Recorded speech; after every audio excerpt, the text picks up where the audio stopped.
The first thing I noticed was the ceiling, white, speckled, and unfamiliar. A faint beeping pulsed near my head. My mouth was dry, my throat raw. When I tried to shift, a bolt of pain radiated from my hips down to my legs, stopping me cold. I blinked hard, willing clarity into my fogged vision. Miss Monroe. A nurse's voice came gently from my left. You're in recovery. You've been unconscious for 2 days. Her name tag read Camille. She adjusted my IV, checked the monitor, and offered me a sip of water through a straw. My lips cracked around it. I swallowed, then croaked, "What happened?" "You were in a car accident. A drunk driver ran a red light. You were T-boned at high speed." She paused. "Your legs." "Both were broken. You've had surgery. Metal rods were placed to stabilize the fractures." I closed my eyes. That explained the numb heaviness under the blankets. "Your parents were notified immediately," she added. "They came by briefly. Left some things. They said they were catching a flight." "A flight?" She nodded. "They didn't leave details. Just said they'd be out of the country." My fingers twitched toward the tray beside me. My phone. Camille helped place it in my hand. Notifications lit the screen, but only one stood out: a voicemail from my mother, time-stamped 7:42 a.m. that morning. I hit play. "Hi, honey, it's Mom. Just wanted to let you know we're at the airport boarding our flight to New Zealand." Her voice was chipper, like she was announcing brunch plans. "We've been meaning to take this trip for ages, and since Ivy's between jobs, we figured why not bring her too?" There was a pause, then muffled laughter in the background. My father's voice came through, distant but clear. "Tell her not to call. Roaming charges are brutal." "Oh, right. Don't call us while we're in Queenstown, okay? The hospital has our email if there's an emergency. We'll be back in 3 weeks. Love you, click." I stared at the phone. 3 weeks. Queenstown. Ivy. And don't call. The heart monitor quickened. Camille glanced over. "You okay?" I nodded, too stunned to speak. The truth settled in slowly, like a bruise forming under skin. They knew I was here. They'd visited while I was unconscious. And then they left. On vacation. With Ivy. My legs were broken, my body stitched together with titanium. But the pain that bloomed in my chest wasn't physical. It was sharp, clean, and final. I turned my face away from Camille and stared at the wall, silent, as tears slipped from the corners of my eyes and into the pillow. I used to think our family was normal. We had a 2-story house on the edge of Portland with a backyard full of blackberry bushes and an old swing set my dad built when I was 6. Dinners were always at the table. Chores were divided by chart. From the outside, we looked intact. But there were always lines, quiet ones you didn't cross. I was the quiet one. Tidy, reliable A student. Ivy was the spark. Messy, loud, endlessly forgiven. She was the baby the accident mom liked to joke about, born 4 years after me, but treated like royalty from day one. I don't remember resenting it, not exactly. I just learned early that if something needed to get done, I'd better handle it myself. That carried through school. I earned a full scholarship to Oregon State, studied computer science, graduated early. No one came to my graduation because Ivy had a dress rehearsal for her dance recital that couldn't be missed. I didn't complain. I just framed my degree and mailed a thank you card to the financial aid office. At 25, I landed a job with Dynatrace, then moved to a role at an up-and-coming firm in downtown Portland. Bought a modest condo with my signing bonus. I remember Mom crying on FaceTime, saying how proud she was, how much she and Dad had always believed in me. A few months later, Dad mentioned they were thinking about retiring early. Said Mom's back was acting up and school budgets were tight. I offered to help and they accepted like they'd been waiting for the invitation. Then came Ivy's first career pivot. She quit her job in marketing to explore event planning. I paid for her certification course.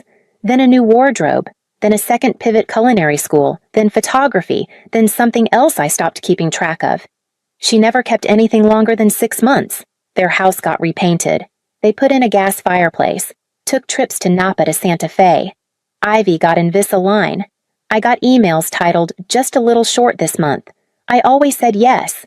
They called me generous, grounded. the glue of the family. And for a long time, I believed them. I believed love meant giving.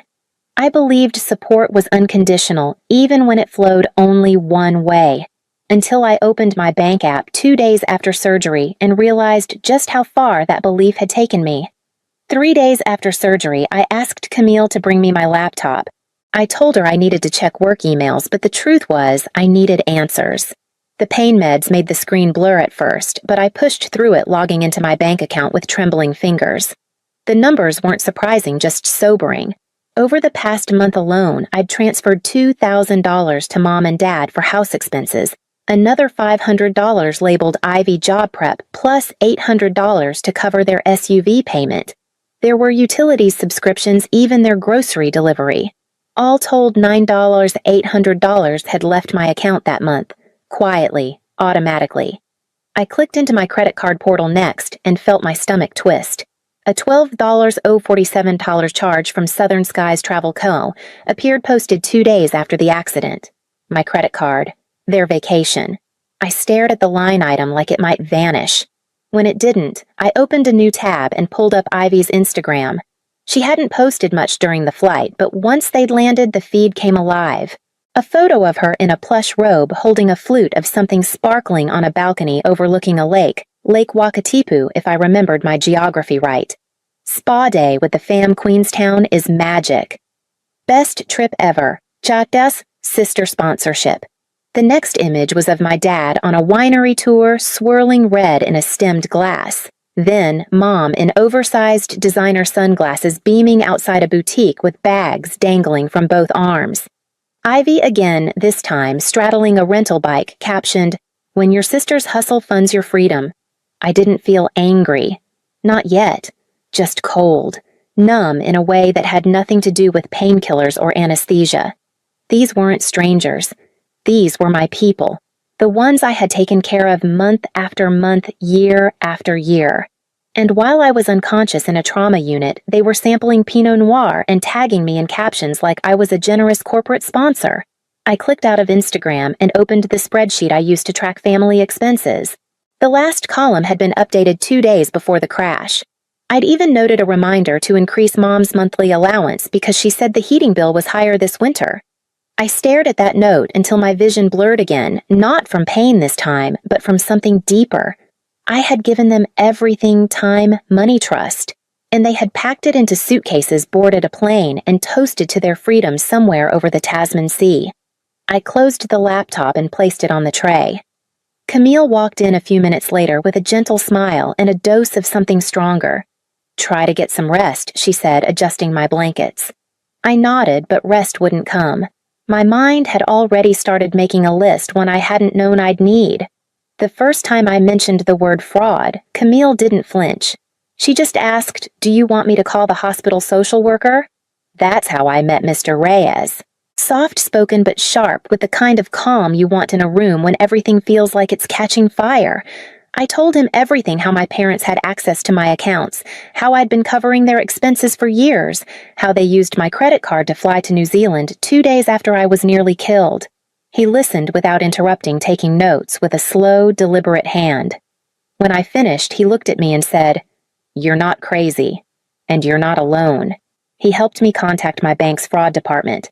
Camille sat next to me as I explained the unauthorized charges. I canceled the card they'd used and ordered replacements, passwords changed, access revoked. Then came the auto transfers, every scheduled payment to my parents, every recurring deposit to Ivy's so-called career accounts. Canceled. My savings. What little remained after years of quiet giving was moved into a new account at a different bank, entirely one they'd never know existed. Mr. Reyes helped me draft a written statement for the fraud team and connect with legal resources in case things escalated later. But the most satisfying part came at the end: the return flight. I remembered the email confirmation buried somewhere in the digital clutter sent to me because my credit card was on file. It took 10 minutes to dig it up. I clicked the link. There it was. Queenstown to San Francisco next Wednesday. 2 adults, 1 seat upgrade for Ivy. A single click. Cancel booking. Are you sure I clicked yes? The partial refund hit my card immediately. A quiet ping like punctuation on a sentence I hadn't realized I'd been writing. "They told me not to call," I said softly, turning to Camille. "So I won't." She smiled, not with pity, but something more resolute. "Let me know if you want help drafting an email to the airline. We can note that the card was used without permission." I nodded, breathing in deeply. The air felt clearer. That evening, while the sky outside turned a soft amber, I stared at the ceiling and counted backward through every favor I'd done every time I said yes when I wanted to say no. I didn't feel heroic. I felt emptied out, but not broken. They had left me in a hospital bed and boarded a flight toward a life they thought I'd always fund. But I was learning that silence could speak louder than any argument. The emails started at 2:07 a.m., Portland time. I was half asleep, drifting in and out of medicated haze when my phone buzzed twice, then again. Camille had reminded me to turn off notifications, but I hadn't listened. A part of me had been waiting for this. The subject line from Dad read, "What the hell is going on inside?" "We're stranded in Queenstown. Our cards are declining. The bank says the account was locked." "This is cruel, Talia. We're your parents." 2 minutes later, Mom followed with her own. "I don't know what this phase is, but it needs to stop. You need to call the bank and undo whatever you did. This is not normal. We raised you better than this." Then Ivy chimed in with "seriously over a car crash." "You're being dramatic. You'll be fine. Nurses are paid for that. We're stuck here and it's your fault." Each message was a different flavor of the same entitlement shock dressed as concern control disguised as care. I forwarded all 3 to the legal contact Mr. Reyes had set me up with. I didn't need to defend myself. The paper trail was doing that for me. I stared at Ivy's message the longest. "You'll be fine, nurses are paid for that." Like my recovery was some line item on an invoice. Like being pinned to a bed with rods in my legs was nothing more than a budget inconvenience. I hit reply. "Boundaries are free, and you just hit one." I pressed send and felt a calm I hadn't known in weeks. Not satisfaction exactly, just clarity. More emails followed. Dad accused me of being mentally unstable. Mom said I was lashing out because I was emotionally unwell. Ivy tried again with sarcasm. "Guess Queenstown wasn't scenic enough to make you chill out." I stopped reading after that. By morning, I had blocked their numbers. I left the email open not for communication, but documentation. If they wanted to escalate, I'd be ready. Camille brought breakfast around 8. I was quiet as she adjusted my pillows, and she didn't press. Just placed the tray, gently poured the coffee, and handed me my phone back like it weighed something. "Did they write?" she asked. I nodded. "A lot." She didn't ask what they said. She just sat down beside me, peeled an orange, and split the slices onto a napkin between us. I chewed in silence, slow and steady. That evening, the sun dipped low behind the hospital blinds, casting the room in quiet gold. I scrolled through my inbox one last time and deleted Ivy's message. Not out of forgiveness, but because it no longer needed space in me. Their silence after that wasn't peace, but it was quieter than the noise they'd always made. They showed up unannounced on a Wednesday. The charge nurse called my room just after noon, her voice tight. "Your parents and sister are downstairs," she said. "They're upset." I asked Camille to stay with me. She didn't even hesitate. She rolled in an extra chair and stood beside me while I adjusted the back of the bed upright, trying to look stronger than I felt. They came in fast eyes, narrowed arms, crossed voices already raised. "What is wrong with you?" Mom started storming to the foot of the bed. "Do you have any idea what you've put us through?" Dad followed. Stranded in a foreign country, humiliated in front of friends, we had to borrow money to get home. "You've embarrassed this family." Ivy lingered by the door, sunglasses still pushed up in her hair. "You really milked this whole crash thing, huh?" Camille stepped forward. "If anyone raises their voice again, I'll have security escort you out. This is a hospital. That shut them up at least for a beat." I took a slow breath and picked up the manila folder from my tray. "These are the terms I said." "Prepared by my attorney," Dad scoffed. "Terms. What are we, your employees?" I ignored him and continued. "One-time transition payment. No more monthly support. No more shared accounts. If you want to have a relationship with me, it will be through a licensed family mediator. Otherwise, Otherwise, what Ivy snapped. You'll pretend you're an orphan now. Otherwise, I said calmly, we go our separate ways. Mom reached for the papers, but she didn't read them. She just shook her head. This isn't you, Talia. This is some breakdown. This is me, I said. Just not the version you got to control. No one moved. No one apologized. They left with the folder unopened. I stared at the door long after it clicked shut, waiting for regret to show up. It didn't. Camille placed her hand gently on my arm. You did it, she said. And for the first time since the crash, I believed her. Aunt Noreen picked me up from the hospital on a rainy Friday afternoon. She had an extra pillow already in the passenger seat and a playlist of soft jazz humming low through the speakers. We didn't talk much on the drive. She just kept her eyes on the road and said, we'll take it one day at a time. Her house was quiet one story and smelled faintly of lemon balm and something freshly baked. She'd had a ramp installed the week before. The guest room had a walk-in shower and a stack of towels already folded in the closet. She gave me space without making me feel alone. It was over dinner one night a week later that she finally told me what I think she'd been holding in since the accident. They did the same thing to your grandfather, you know, she said, pouring herself a cup of tea. Drained his pension while he was in hospice. Used the money to book back-to-back cruises. Said he would have wanted them to enjoy what time they had left. I didn't respond. I just nodded and let the weight of it settle. It wasn't just me. It had never just been me. Physical therapy started the following Monday. It was grueling, every motion like dragging my limbs through concrete, but each session ended with progress no matter how small.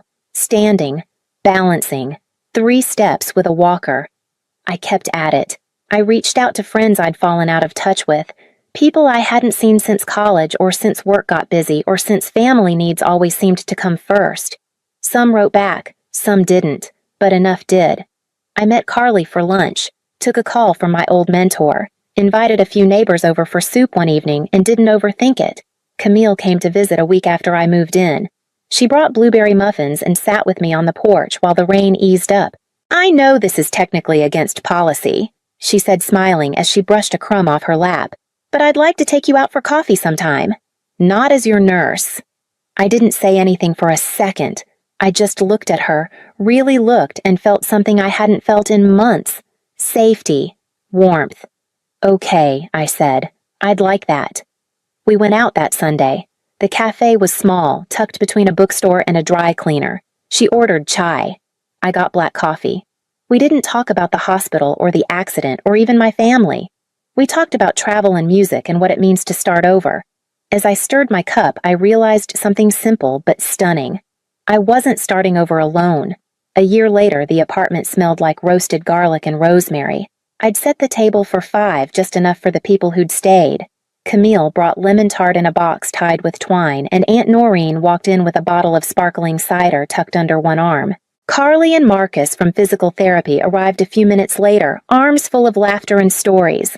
We ate slow, talked over each other, passed dishes back and forth like we'd known each other forever. It wasn't a celebration exactly. Just a moment. A soft one. The kind you don't take for granted after the kind you survive. After dessert, while Camille rinsed dishes and Noreen folded napkins into neat quarters, I slipped into the bedroom for a breath of quiet. My phone buzzed on the nightstand. A text from Ivy lit the screen. Can we talk? Just us? No apology. No acknowledgement. Just another open door she hadn't earned. I let the screen dim without responding. The message would stay unread like the others before it. I had nothing left to explain. Some bridges don't burn, they just quietly fall behind you. Back in the living room, Camille poured us both a second glass of cider and leaned into my shoulder with a soft sigh. The kind of sound that only comes from comfort, not effort. Above the bookshelf behind her, a small framed card rested between a photo of the Oregon coast and a ceramic bird my grandfather had once given me. The lettering was simple. Sometimes the silence you give back is the closure they deserve. I didn't need to call. I didn't need to fix it. The weight I used to carry wasn't mine anymore. As I leaned back into the sofa, the hum of conversation around me felt like home. Quiet, chosen real. and for the first time in a long time, I didn't feel like someone who had been left behind. I felt like someone who had left for good reason and finally found where she was meant to be.